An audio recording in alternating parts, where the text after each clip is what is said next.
할렐루야. 우리 사 축복합니다. 오늘 함께 은혜 받을 하나님의 말씀 신약성경 고린도전서 15장 40절에서 50절까지 말씀 보도록 하겠습니다. 화려히 생겨요. 고린도전서 15장 40절에서 50절까지 말씀입니다. 고린도전서 15장 40절에서 50절까지 말씀, 이 말씀 가지고 고린도전서에 나타난 하나님의 교훈이라는 제목으로 하나님의 말씀 전하도록 하겠습니다. 우리 같이 한번 함께 합독하도록 합니다. 시작. 하늘에 속한 형체도 있고 땅에 속한 형체도 있으나 하늘에 속한 자의 영광이 따로 있고 땅에 속한 자의 영광이 따로 있으니 해의 영광도 다르며 달의 영광도 다르며 별의 영광도 다른데 별과 별의 영광이 다르도다. 죽은 자의 부활도 이와 같으니 썩을 것으로 심고 썩지 아니할 것으로 다시 살며 욕된 것으로 심고 영광스러운 것으로 다시 살며 약한 것으로 심고 강한 것으로 다시 살며 육의 몸으로 심고 신령한 몸으로 다시 사나니 육의 몸이 있은즉 또 신령한 몸이 있느니라. 기록된 바 첫사람 아담은 산 영이 되었다함과 같이 마지막 아담은 살려주는 영이 되었나니 그러나 먼저는 신령한 자가 아니요 육 있는 자요 그 다음에 신령한 자니라. 첫사람은 땅에서 났으니 흙에 속한 자이거니와 둘째 사람은 하늘에서 나셨느니라. 무릇 흙에 속한 자는 저 흙에 속한 자들과 같고 무릇 하늘에 속한 자는 저 하늘에 속한 자들과 같으니 우리가 흙에 속한 자의 형상을 입은 것 같이 또한 하늘에 속한 자의 형상을 입으리라. 형제들아, 내가 이것을 말하노니 혈과 육은 하나님 나라를 유업으로 받을 수 없고 또한 썩은 것은 썩지 아니한 것을 유업으로 받지 못하느니라. 아멘. 할렐루야. 예. 오늘 이 말씀이 저와 여러분에게 큰 은혜가 되어지는 좀 말씀이 되기를 바랍니다. 한 5가지 정도 제가 한 주간 여러분께 이 본문 말씀을 중심으로 해서 하나님 말씀을 한번 전하려고 하는데요. 여러분 가지고 계신 주보를 보시게 되면 자, 첫 번째 제가 이렇게 써놨어요. 같이 한번 읽어봅니다. 시작. 하늘에 속한 자의 영광이 따로 있다. 최근에 지자체 선거가 있었죠. 예, 당선된 자들, 어떤 사람은 아주 쉽게 당선된 분들도 있고 어떤 분들은 새벽까지도 마음을 어찌할 걸 몰라서 조바심을 가지고 그 어떤 결과에 집중하면서 당선자 소감을 발표하는 어떤 그런 시간들이 우리가 뉴스를 통해서 언론을 통해서 좀 보게 되어집니다. 그러면서 이 모든 영광은 자신을 투표해 준 어떤 국민들과 함께 나누겠다라고 이렇게 이런저런 이야기를 하는 분들이 있는데 결국 여러분 길어야 4년이고 5년이라는 겁니다. 이 땅에서의 영광은 제한적이고 부분적이고 모든 사람에게 돌릴 수 없는 그런 부분이죠. 그런데 우리 예수 믿는 사람에게 있어서 우리가 가져야 될 영광은 이 땅에 속한 자의 영광이 아니고요. 하늘에 속한 자의 영광. 다시 말해서 하나님의 나라에 속한 자가 되기 위해서 우리가 그 영광을 바라보면서 일평생 신앙생활을 해야 된다라고 하는 이 부분을 여러분께 좀 말씀을 드리려고 합니다. 그래서 대략 5가지 천국의 반열이 있다라고 해서 좌우편 반열이 있고 12부자 반열이 있고 24장로들의 반열이 있고 14만 4천의 반열이 있는데 여기까지는 저와 여러분과는 상관이 없습니다. 우리는 해당 사항이 없고요. 예. 굳이 얘기한다면 5번째, 흰옷을 입은 능히 셀 수 없는 큰 무리. 우리가 이 반열에는 반드시 들어가야 되고 이 반열에 들어가지 못하면 우리는 하나님의 나라에 택함을 받았음에도 불구하고 청함을 받았음에도 불구하고 택함을 받지 못하는 안타까운 인생이 될 수 있다는 사실에 대해서 여러분께 좀 말씀을 드리려고 하고요. 가지고 계신 주보를 좀 넘겨보시면 두 번째 교훈으로 다음과 같은 것을 기록해놨습니다. 같이 한번 읽어볼까요? 시작. 육의 몸이 있은즉 신령한 몸이 있다. 내가 인정하던 내가 인정하지 않던 내가 그것을 느끼던 느끼지 않던 우리의 몸은 육의 몸과 신령한 몸이 반드시 있다라는 겁니다. 그리고 우리가 하나님의 나라에 들어가는 것은 이 육의 몸을 가지고 들어가는 것이 아니고요. 신령한 몸을 가지고 하나님의 나라에 들어가게 되어진다라고 성경은 말하고 있고, 그렇기 때문에 굳이 우선순위를 우리가 두자면 썩을 것으로 우리가 우리 인생 대부분을 허비할 것이 아니라 썩지 않을 것에 대한 관심과 중심을 가지고 그렇게 인생 살아야 된다라고 성경이 저희들에게 말하고 있다는 겁니다. 자, 세 번째 교훈입니다. 같이 읽어볼게요. 시작. 첫사람 아담이 산 영이라면 마지막 아담인 예수님은 살려주는 영이시다. 우리가 예수를 믿는 이유가 여기에 있다라는 거예요. 첫사람 아담은 자기 혼자만 산 영으로 결국 인생을 살다가 하나님 앞에 범죄하여서 에덴동산에서 쫓겨났지만, 두 번째 아담, 마지막 아담으로 이 땅에 오신 예수님은 그 죽은 우리의 영을 살려주시기 위해서 이 땅에 오셔서 십자가에 달려 죽으시고 사흘 만에 부활하신 그 모습을 설명하고 있다는 겁니다. 그렇기 때문에 이것이 큰 은혜고요. 또한 우리가 이 은혜를 어떻게 보답할 수 있는 방법이 없다라는 거예요. 굳이 보답할 수 있는 방법을 찾자면 나에게 베풀어 주신 이 창조주, 전능자, 구원자의 이 은혜를 기억하면서 늘 감사하는 마음을 가지고 원망과 불평을 저희들의 입에서 떨쳐버리는 것과 그분을 향한 감사의 마음, 특별히 사랑하는 마음이 흔들리지 않는 그런 모습. 오늘 제가 이따가 5예배 끝나고 다른 교회에서 임직식 때 축사를 하게 되어지는데, 그때 세 가지 교훈에 대해서 간단하게 얘기하면서 마지막으로 요한계시록 2장에 에베소 교회를 향하신 예수님의 말씀에 대해서 간단하게 언급하겠습니다마는, 절대 우리가 잊지 말아야 될 것은 우리를 향하신 그 하나님의 사랑을 기억하고, 나도 그 사랑에 준할 수는 없지만 그래도 하나님께서 부어주신 그 사랑을 내가 계속해서 간직하겠다라는 것. 고린도전서 13장을 우리가 살펴봤잖아요. 아무리 천사의 말을 하고 산을 옮길 만한 믿음이 있어도 뭐가 없으면, 사랑이 없으면 아무것도 아니라고 여러분 그렇게 설명하고 있는 내용들에 대해서 좀 오늘 임직식 때 축사 시간에 언급을 하려고 하는데, 바로 그 부분을 말하고 있다는 겁니다. 그래서 인류의 조상인 첫사람 아담은 어떠한 사람이고 마지막 아담인 예수 그리스도는 어떠한 일을 위해서 이 땅에 오시는지에 대해서 여러분께 좀 설명을 드리려고 합니다. 자, 그리고 넷째입니다. 같이 한번 읽어볼게요. 시작. 흙에 속한 자의 형상으로 만족하지 말고 반드시 하늘에 속한 자의 형상을 입어야 한다. 최근 교계에 화두가 되고 있는 내용입니다. 흙에 속한 자의 형상이 아니라 반드시 하늘에 속한 자의 형상을 입어야 하는데, 안타깝게도 성도는 말할 것도 없고요. 대부분의 목사님들이 하늘에 속한 자의 형상보다는 이 땅에서의 어떤 형상으로 자신의 영역을 확장하고 또 세습하고 자신의 권력을 드러내려고 하는 그 안타까운 모습에 대해서 너무나도 많은 이들이 여러분 비난하고 비판하는 어떤 그런 장면들을 보게 되어집니다. 혹 요즘 모습이요, 그 예레미야 선지자가 활동했던 그때 모습과 비슷한 것 같아요. 안타까움이 있습니다. 자, 다섯 번째입니다. 읽어볼까요? 시작. 혈과 육은 하나님 나라를 유업으로 받을 수 없다. 그렇기 때문에 예수님께서 요한복음 6장에 우리가 기억해야 될 것은 뭐냐 하면, 하나님의 일, 하나님께서 보내신 자를 믿는 일, 하나님께서 보내신 자인 예수 그리스도께서 우리에게 생명의 말씀을 전하여 주셨는데, 바로 여기에 집중하고 이 말씀에 순종하는 이 일에 우리의 모든 에너지와 정성을 쏟아 부어야 된다라는 건 일단 우선순위입니다만은 그런 모습 가져야 된다라고 성경이 저희들에게 말씀하고 있다라는 겁니다. 이 다섯 가지 내용에 대해서 한 주간 여러분께 좀 말씀을 드리려고 합니다. 자, 다시 우리 주보 처음으로 가셨어요. 우리 본문 속에 나타난 하나님의 교훈은 무엇인가 라고 해서 첫째부터 한번 하나씩 살펴보도록 하겠습니다.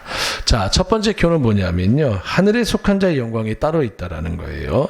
오늘 본문 말씀입니다. 고린도전서 15장 40절 한번 읽어봅니다. 시작. 하늘에 속한 형체도 있고 땅에 속한 형체도 있으나 하늘에 속한 자의 영광이 따로 있고 땅에 속한 자의 영광이 따로 있다라고 하면서 하늘에 속한 자의 영광이 따로 있다라고 여러분 저희들에게 말씀하고 있다라는 거예요. 어떤 분들은 천국에 가면 다 똑같이 하나님의 나라 백성이 되어져서 똑같은 생활을 하는 거 아닙니까? 라고 여러분 그렇게 말씀하시는 분들이 있는데 그렇지 않습니다. 하나님은 심은 대로 행한 대로 갚으시는 분이시고요. 당신에 대해서 어떤 태도와 마음을 가지고 또한 얼마나 충성된 삶을 살아가느냐라고 하는 이 모습을 가지고 하나님께서는 우리로 하여금 천국의 반열들을 말씀하고 있다라는 거예요. 자세하게 아실 필요는 없겠지만 그래도 한 번 정도는 알고 넘어가면 좋을 것 같아서 제가 천국의 반열에 대해서 가끔 전하고 있는데 오늘 한 번 더 좀 그 관련된 말씀을 좀 전하려고 합니다. 자, 먼저 첫 번째 반열은 좌우편 반열이라고 해서 마태복음 20장 22절로 23절 예수님께서 다음과 같이 말씀하신 부분을 근거로 설명하고 있다는 겁니다. 한번 읽어보겠습니다. 시작. 예수께서 대답하여 가라사대 너희 구하는 것을 너희가 알지 못하는도다. 나의 마시려는 잔을 너희가 마실 수 있느냐? 저희가 말하되 할 수 있나이다. 가라사대 너희가 과연 내 잔을 마시려니와 내 좌우편에 앉는 것은 나의 줄 것이 아니라 내 아버지께서 누구를 위하여 예비하셨든지 그들이 얻을 것이니라 라고 하면서 하나님의 좌우편 반열이 있는데 그 기준은 알지 못합니다. 그렇지만 하나님께서 예비하신 반열이 있고 하나님의 선택에 의해서 그 좌우편 반열은 허락될 것이다 라고 오늘 성경은 저희들에게 말씀하고 있다라는 거예요. 두 번째입니다. 12보좌 반열이 있다라고 여러분 말하고 있으며 예수님께서 또한 제자들에게 마태복음 19장 27절로 28절 말씀을 통해서 말씀하셨는데요. 한번 읽어보도록 하겠습니다. 자, 같이 한번 읽어봅니다. 시작. 이에 베드로가 대답하여 가로되 보소서 우리가 모든 것을 버리고 주를 쫓았사오니 그런즉 우리가 무엇을 얻으리이까? 예수께서 가라사대 내가 진실로 너희에게 이르노니 세상이 새롭게 되어 인자가 자기 영광의 보좌에 앉을 때에 나를 쫓는 너희도 12보좌에 앉아 이스라엘 12지파를 심판하리라. 적어도 이 12보좌 반열은요, 주님을 위해서 자신의 모든 것을 버리고 주님만 오로지 쫓은 자들에게 허락되어지는 반열이라고 성경은 저희들에게 설명하고 있다는 겁니다. 많은 주의 종들이, 많은 성도들이 내가 주님을 온전히 쫓겠다고 하지만 실상 모든 것을 버리고 쫓지는 않거든요. 부분적으로만 버리고 쫓고 또 예수님을 쫓는 이유가 어떤 대가를 바라고 혹은 하나님께서 예비하신 은혜와 축복을 바라보면서 주님을 쫓는 여러분 그러한 태도가 있기 때문에 사실 이 12보좌의 반열은 우리와 상관없는 그런 반열로 여러분께서 생각하시면 될 것 같습니다. 자, 세 번째로 24장로의 반열이 있는데요. 요한계시록 4장 4절입니다. 같이 한번 읽어보겠습니다. 시작. 또 보좌에 돌려 24보좌들이 있고 그 보좌들 위에 24장로들이 흰옷을 입고 머리에 금 연류관을 쓰고 앉았더라. 24장로들이 보좌에 앉으신 이 앞에 엎드려 세세토록 사신 이에게 경배하고 자기의 연류관을 보좌 앞에 던지며 가로되 라고 하면서 24장로들의 반열이 있다라고 성경은 설명하고 있는데 여기도 어떤 자들에게 허락되어지는지 성경은 자세하게 말하고 있지 않기 때문에 이런 반열이 있다라는 것을 여러분께서 참고하시면 될 것 같습니다. 자, 네 번째, 이제 우리가 보통 뭐 신천지라든지 여러 많은 이단들이 종종 얘기하는 14만 4천의 반열이라는 것이 있습니다. 그리고 여기에 들어가기 위해서 막 되게 힘쓰는 그런 모습 보게 되어지고요. 또 뭐 지금은 안 나오십니다만은 그래도 잠깐 신천지에 몸담고 계신다고 해야죠.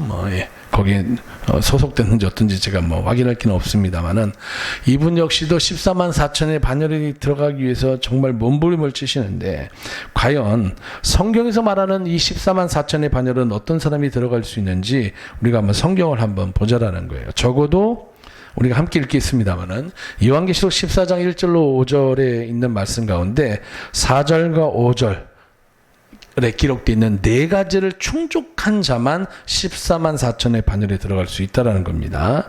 자, 관련된 말씀 읽어보겠습니다. 시작. 또 내가 보니 보라 어린 양이 시온산에 섰고 그와 함께 14만 4천이 섰는데 그 이마에 어린 양의 이름과 그 아버지의 이름을 쓴 것이 있도다. 내가 하늘에서 나는 소리를 들으니 맑은 물소리 같고 큰 뇌성도 같은데 내게 들리는 소리는 검은 것 타는 자들의 그 검은 것 타는 것 같더라. 저희가 보좌와 네 생물과 장로들 앞에서 새 노래를 부르니 땅에서 구속함을 얻은 14만 4천인 밖에는 능히 이 노래를 배울 자가 없더라 라고 하면서 이제부터 14만 4천에 해당되는 사람들의 조건에 대해서 얘기합니다. 4절입니다. 시작. 이 사람들은 첫 번째 여자로 더불어 더럽히지 아니하고 정절이 있는 자라. 두 번째 어린 양이 어디로 인도하든지 따라가는 자며, 여기서 말하는 어린 양은 예수님을 얘기하는 거예요. 사람 가운데서 구속을 받아. 세 번째입니다. 처음 익은 열매로 하나님과 어린 양에게 속한 자들이니. 네 번째입니다. 그 입에 거짓말이 없고 흠이 없는 자들이더라. 여기에 해당돼야 돼. 여기에. 그런데 주변에 저를 포함해서 많은 목사님들 뿐만 아니고 신실하게 신앙생활 한다고 하는 성도님들도 이 네 가지에 충족된 사람들을 찾아보기가 거의 불가능하다라는 겁니다. 그런데 여기에 들어가겠다라고 막 애를 쓰는, 예수님 나의 구주로 영접하고 난 이후에 이 네 가지에 대해서 조금의 흠도 없는 여러분 사람만이 들어갈 수 있는 곳이 14만 4천의 반열이라는 거예요. 그러니까 우리가 여기에 대해서 욕심을 가지실 필요는 없겠고요. 이제 중요한 부분입니다. 다섯 번째, 여기는 반드시 들어가셔야 됩니다. 왜냐하면 여기 다음에는 없기 때문에 그렇다라는 거예요. 흰 옷 입은 능히 셀 수 없는 큰 무리에 대해서 성경이 설명하고 있는데요. 자, 요한계시록 7장 9절로 10절 한번 읽어보도록 하겠습니다. 시작. 이 일 후에 내가 보니 각 나라와 족속과 백성과 방언에서 아무라도 능히 셀 수 없는 큰 무리가 무엇을 입고 흰 옷을 입고 손에 종려가지를 들고 보좌 앞과 어린 양 앞에 서서 큰 소리로 외쳐가로되 구원하심이 보좌에 앉으신 우리 하나님과 어린 양에게 있도다 하니라고 하면서 능히 셀 수 없는 큰 무리가 흰 옷을 입고 라고 오늘 성경은 말하면서 제가 이걸 이제 풀어서 흰 옷 입은 능히 셀 수 없는 큰 무리라고 그렇게 기록을 해놨는데요. 자, 그러면 이 사람들은 도대체 어떤 사람이냐? 요한계시록 7장 13절로 14절 말씀을 보게 되면 다음과 같이 설명하고 있다라는 거예요. 같이 한번 읽어봅니다. 시작. 장로 중에 하나가 응답하여 내게 이르되 이 흰옷 입은 자들이 누구며 또 어디서 왔느뇨 라고 하면서 이 흰옷 입은 능히 셀 수 없는 큰 무리의 반열에 해당되어지는 사람들에 대해서 성경에서 질문하는 여러분 장면이 나옵니다. 그때 14절입니다. 시작. 내가 가로되 내 주여 당신이 알리다 하니 그가 나더러 이르되, 여기 잘 보셔야 돼요. 이는 어디서 나온 자라고요? 큰 환난에서 나오는 자들인데 어린 양의 피에 그것을 씻어 희게 하였느니라. 이해가 될 수도 있고 이해가 되지 않는 그런 애매한 내용의 모습으로 저희들에게 설명합니다. 일단 중요한 것은 첫 번째, 큰 환난을 끝까지 견디며 그 환난을 통과한 자들이라고 오늘 성경은 저희들에게 설명하고 있다라는 거예요. 그 두 번째입니다. 우리가 예수 그리스도를 나의 구주로 영접하게 되면 우리가 구원의 옷을 입게 되어지고 의의 겉옷을 입는다라고 구약 성경 이사야서에서 여러분 설명하고 있는데, 구원의 옷이 아닌 그 위에 입은 의의 겉옷을 누구의 피에? 어린 양의 피에 그 옷을 씻어 희게 한 자라고 여러분 성경 저렇게 말하고 있다라는 거예요. 이걸 착각해서 뭐 생각나시는지 모르겠지만 92년도에 예수님 재림하신다고 사람들이 무슨 옷을 입고요? 하얀 흰 옷을 입고 우리가 아까 불렀던 찬양이죠. 마라나타 주 예수의 옷이 없어서라고 여러분 그들이 외쳤다라는 거예요. 자, 성경에서 말하는 흰 옷은 우리가 생각하는 여러분 하얀 옷이 아니에요.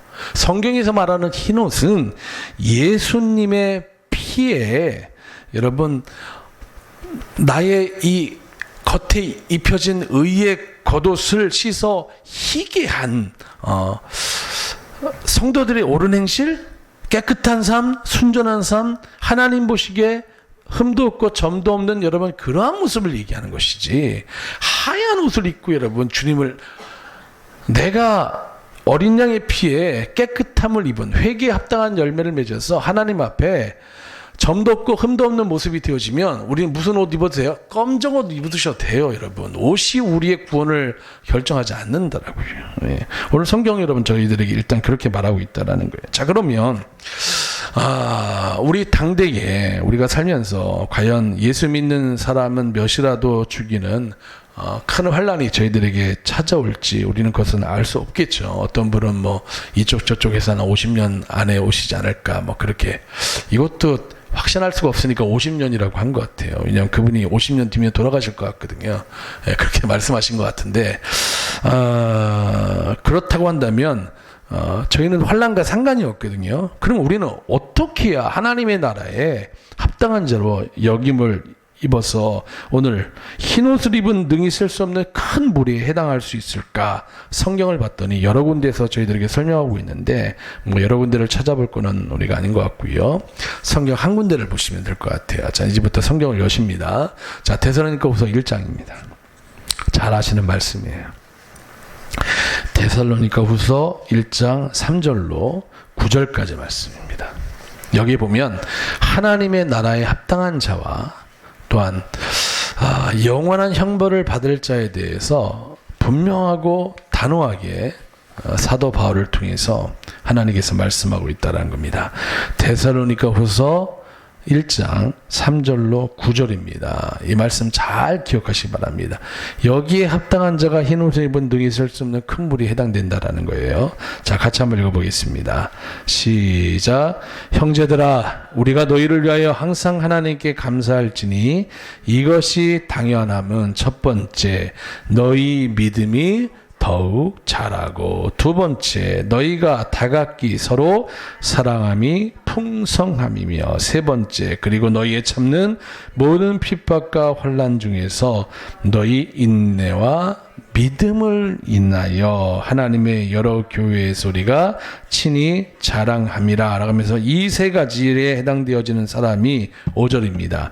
이는 하나님의 공의로운 심판의 표요 너희로 하여금 하나님 나라에 합당한 자로 여기심을 얻게 하려 함이니, 그 나라, 여기서 말하는 그 나라는 천국을 얘기하겠죠. 그 나라를 위하여 너희가 또한 뭐를 받는다고요? 고난을 받느니라.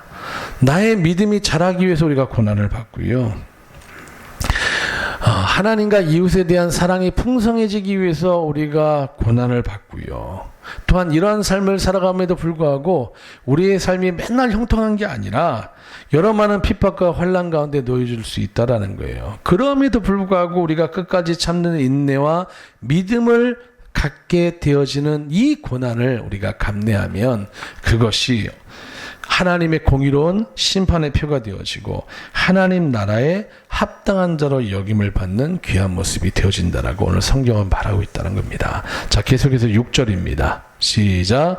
너희로 환난 받게 하는 자들에게는 환난으로 갚으시고 라고 하면서 우리를 핍박하고 우리를 어렵게 하고 우리로 하여금 하나님에 대한 믿음을 지킴에 있어서 방해하는 여러분 그러한 자들은 누가 대신 그 원수를 갚으신다고요? 하나님이 갚으신다고 오늘 성경 말하고 있다라는 거예요. 7절입니다. 시작. 환난 받는 너희에게는 우리와 함께 안식으로 갚으시는 것이 뭐라고요?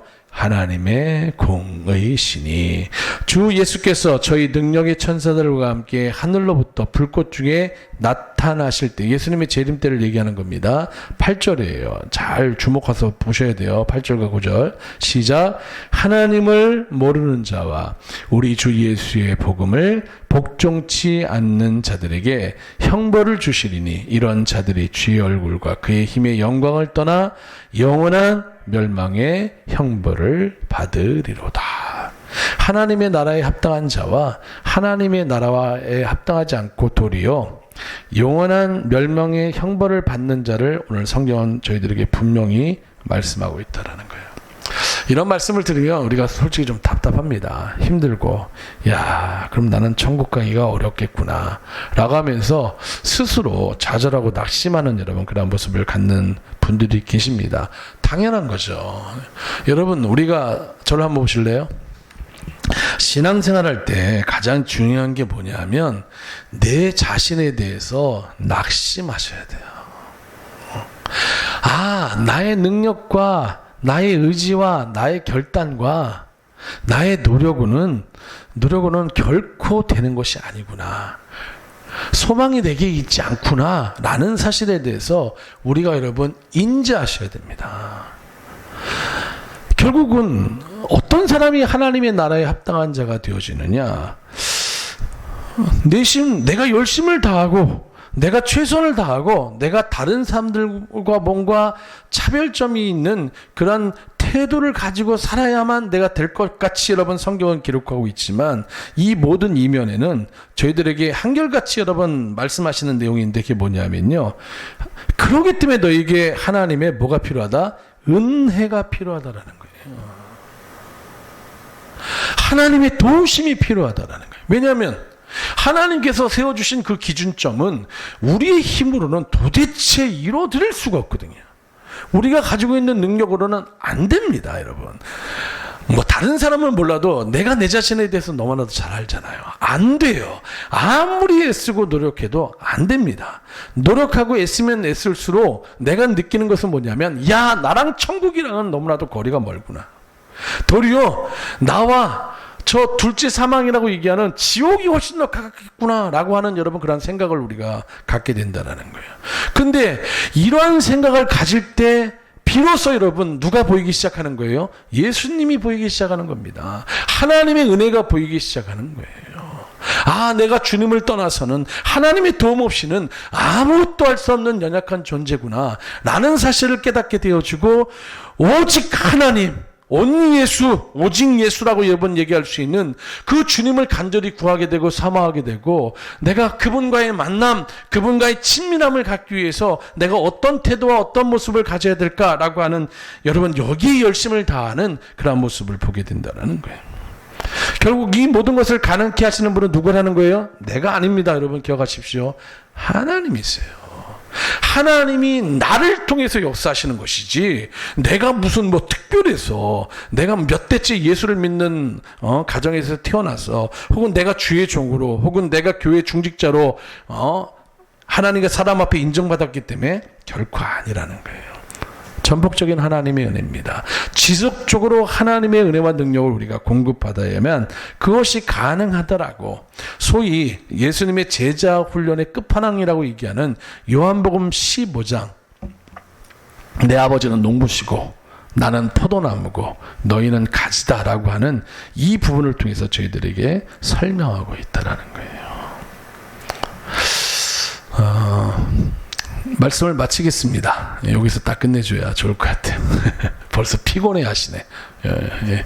어제 뭘 하셨길래 그냥 다들 피곤해 하시는지 모르겠네. 은혜 구하셔야 돼요. 아멘. 하나님의 도우심 구하셔야 됩니다. 예. 자, 하나님의 은혜를 구하고 하나님의 도우심을 구하는 게 뭐예요? 그게 기도라고요. 예수님께서 본을 보여주시잖아요. 십자가를 짊어지셔야 되는데 육신을 가지고 있는 예수님 입장에서는 이게 불가하니까 겟세마네 동산에서 3번씩이나 땀방울이 피방울처럼 뚝뚝뚝뚝 떨어지는, 여러분 그 절실함을 가지고 하나님 앞에 기도하지 않습니까? 할 수만 있거든 이 잔을 뭐 해달라고요? 내게서 옮겨달라고. 이 감당 못하겠다고. 이 육체를 가지고 있는 나의 모습으로는 불가한 것 같다고. 할 수만 있거든 이 잔을 내게서 옮겨달라고. 그렇지만 주님께서 여러분 저희들에게 너 이렇게 기도해야 된다라고 본을 보여주시는 게 뭐예요? 그러나 내 뜻대로 마시고 아버지의 뜻대로 되기를 원한다. 그러니 나를 도와달라고. 내게 능력 달라고. 그 길을 걸어갈 수 있도록 힘을 달라고. 하나님의 마음을 달라고. 하나님 도와달라고. 주님께서 여러분 그렇게 기도하시는 거 아니에요. 아니 예수님도 기도하시는 판에 저와 여러분이 하나님 앞에 도우심도 구하지 않고 그 길을 걸어갈 수 있다? 말도 안 되는 거죠. 성경을 보십시오. 수많은 사람들이 자신의 의로움과 자신의 지식과 자신의 배경과 자신의 경험을 자랑할 때에는 속절없이 무너졌습니다. 그렇지만 나는 부족한 사람이고 나는 연약한 사람이고 나는 아무것도 할 수 없는 우매한 자라고 여러분 스스로를 낮게 여기고 하나님을 높이시면서 하나님 살려달라고, 하나님 나를 불쌍히 여겨달라고, 하나님 내게 은혜를 달라고 하는 여러분 그러한 자들이 결국은 하나님의 은혜로 말미암아 일어섰다는 사실을 우리가 여러분 기억해야 된다는 거예요. 예수님께서 비유로 드셨지 않습니까? 한 바리새인과 세리가 있는데 바리새인은 성전에 들어가서 두 손을 높이 들고 하나님 나로 하여금 죄종 되게 하신 건 너무나도 감사하다고, 내가 일에 2번씩 금식할 수 있게 하시고 구제도 하고 내가 10의 1조도 온전히 드리고 내가 하나님 기뻐하시는 삶을 살 수 있도록 나를 여기까지 인도하여 주신 거 너무나도 감사하다고. 그러면서 특별히 이렇게 얘기합니다. 저기 저 주인인 세리와 같지 않은 거 너무 감사하다고 하면서 자신의 의를 여러분 자랑합니다. 그때 화면이 성전에 들어오지도 못하고 고개도 들지 못하고 졸려가지고 고개를 숙인 게 아니고요. 하나님 앞에 너무 죄송스러워서 고개를 쳐박고 땅에 엎드려서 기도하는 여러분 세대의 장면이 나옵니다. 뭐라고 합니까? 나는 죄인이라고 불쌍히 여겨달라고, 나를 살펴달라고, 내게 은혜를 좀 달라고. 감히 여러분 하나님 앞에 고개도 들지 못하고 그냥 머리를 땅에 쳐박고 하나님 앞에 은혜를 구하는 세리의 그 기도의 장면이 지나가면서 예수님께서 뭐라고 얘기하세요? 우리가 볼 때는 바리새인이 의롭죠. 세리는 정말 나쁜 사람이고 죄인이고. 근데 하나님이 보실 때에는 저 세리가 저 바리새인보다 더 의롭다 여김을 받고 돌아갔다라고 성경 말하고 있다라는 거예요. 여기서 여러분 우리가 신앙생활의 힌트와 교훈을 찾아야 됩니다. 나를 자랑하는 순간 우리 인생 망합니다, 여러분. 누구를 높여야 돼요? 하나님 높이셔야 된다라는 거예요. 사람 앞에서는 여러분 스스로를 자랑하십시오. 우리가 움츠리고 나는 아무것도 아닌데 할 필요가 없어요. 하나님께서 우리와 함께 계신 가슴을 피십시오. 당당하게 외치십시오. 다만 하나님 앞에서만큼은 철저하게 뭐 하시라고요? 고개 숙이셔야 됩니다. 은혜 구하셔야 돼요. 나는 우둔합니다. 나는 연약합니다. 그러나 하나님이 내게 능력 주시면 내가 모든 것 할 수 있으니 하나님 내게 능력 달라고, 하나님 내게 은혜 달라고, 하나님 나를 도와주셔서 나로 하여금 하나님의 나라에 합당한 자로 여김을 받을 수 있도록 포도나무에 가지된 나에게 열매가 주렁주렁 열려줄 수 있도록, 하나님의 그 어떤 말씀에도 내가 순종할 수 있도록 하나님 내게 은혜와 능력 달라고 주님 앞에 간구하는 여러분 이 태도가 결국 우리로 하여금 하나님의 나라에 합당한 자로 여김을 받는 그런 모습이 되어진다라는 거예요. 여러분 이런 사람의 믿음이 자라지 않겠습니까? 이런 사람들의 사랑의 수고가 더욱더 여러분 확산되지 않겠어요? 하나님이 도와주시는데 어떤 환난과 핍박 속에서도 끝까지 인내하면서 그 믿음 지키지 않겠습니까? 누가 도와주시기 때문에요? 하나님이 도와주시기 때문에. 바로 이러한 자들이 들어갈 수 있는 여러분 천국의 마지막 반열이 흰 옷 입은 능히 셀 수 없는 무리에 해당된다라는 거예요. 이 사실 잘 기억하셔서 어찌하든지 주님 오실 때에 혹은 우리의 생명이 다했을 때에 하나님의 나라에 합당한 자기로 여김을 받으시는 저와 여러분 되어지기를 주님의 이름으로 간절히 축원합니다. 우리 기도하겠습니다.